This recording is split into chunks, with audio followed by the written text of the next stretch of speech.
दिल्ली विधानसभा चुनाव के लिए बीजेपी ने संकल्प पत्र का दूसरा भाग जारी किया है। पहले भाग में जहां महिला और स्वास्थ्य मुख्य बिंदु रहा, तो वहीं आइए जानते हैं कि दूसरे भाग में बीजेपी ने क्या क्या वादे किए हैं। मंगलवार को बीजेपी सांसद अनुराग ठाकुर ने पार्टी के संकल्प पत्र का दूसरा भाग जारी किया। अनुराग ठाकुर ने संकल्प पत्र जारी करते हुए स्वास्थ्य और यातायात की समस्या का समाधान करने का वादा करते हुए कहा कि हम इनकी तरह बहाने नहीं बनाएंगे। केंद्र में मोदी सरकार है और दिल्ली में भी मोदी सरकार होगी। हम बेहतर दिल्ली बनाएंगे।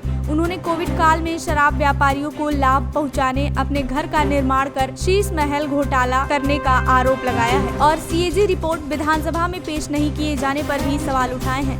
अनुराग ठाकुर ने भ्रष्टाचार के खिलाफ जीरो टॉलरेंस का वादा करते हुए कहा कि हम सत्ता में आए तो घोटाले की जांच के लिए एसआईटी बनाएंगे। उन्होंने कहा कि जो दिल्ली कभी घाटे में नहीं रहा, वह पहली बार राजस्व घाटे में होगा और ऐसा आम आदमी पार्टी अरविंद केजरीवाल और आतिशी के कारण होगा। अनुराग ठाकुर ने दिल्ली में ITI से मेडिकल और नर्सिंग कॉलेज तक केंद्र सरकार की ओर से कराए गए कार्य गिनाए और कहा कि हमने साइंस और स्टार्टअप्स को बढ़ावा दिया। दुनिया में हमारा देश कहीं नहीं था, अब तीसरा सबसे बड़ा स्टार्टअप इकोसिस्टम बन गया है। उन्होंने दिल्ली के जरूरतमंद छात्रों को सरकारी संस्थानों में KG से PG तक मुफ्त शिक्षा का वादा किया और कहा कि UPSC और राज्य PSC की तैयारी के लिए हमने अलग अलग राज्यों में योजनाएं चलाई हैं। अनुराग ठाकुर ने कहा कि हम दिल्ली के युवाओं को प्रतियोगी परीक्षाओं की तैयारी के लिए एक मुफ्त 15,000 रुपए की सहायता प्रदान करेंगे। परीक्षा केंद्र की यात्रा की लागत और शुल्क की प्रतिपूर्ति 2 अटेम्प्ट तक हमारी सरकार करेगी। उन्होंने अनुसूचित जाति का जिक्र करते हुए कहा कि 5 साल में इस सरकार ने केवल 5 SC छात्रों को छात्रवृत्ति दी है।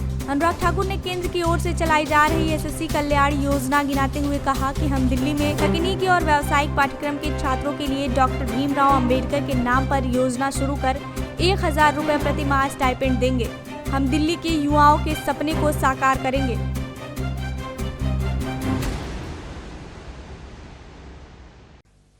अब हमारी कल्पना ये है कि दिल्ली में सरकारी शिक्षण संस्थानों में जो जरूरतमंद छात्र हैं, उनको PG से लेकर KG से लेकर PG तक की मुफ्त शिक्षा देंगे।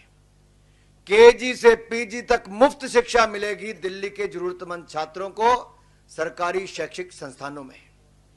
जी हां, आपने ठीक सुना, KG से PG तक मुफ्त शिक्षा प्रदान करेंगे जरूरतमंद छात्रों को सरकारी शैक्षिक संस्थानों में।